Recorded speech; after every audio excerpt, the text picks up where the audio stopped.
Mặc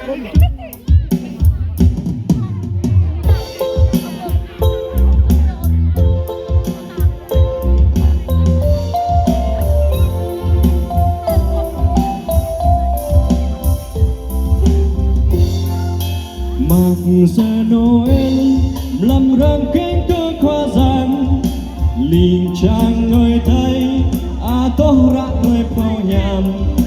Mặc giờ Noel làm răng cánh cơ khoa giang nôn lâm khoa giang rai toa bớt lại pi bang nuôi gió. Mặc bia dơ mặc bia dơ mặc dơ khoa giang hàng ngọn bắp cơm nuôi mang lần ta đã trôn rơi mất lời ơi à đây. Mặc giờ Noel na ơi tay trôn rơi này vườn Bethlehem mang vara mô nhu đi. Mặc giờ Noel na ơi tay trôn rơi này mang sơi như lối play nhắm hàng ngõ trôn bờ lần ta nàng.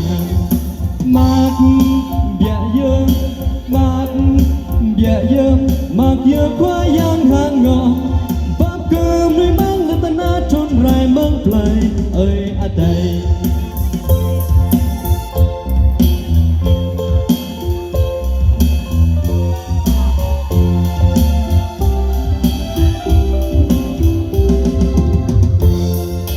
Mặc giờ Noel làm mặc nhấp la an mặc cơ lên tân an cơ ơi tay giờ.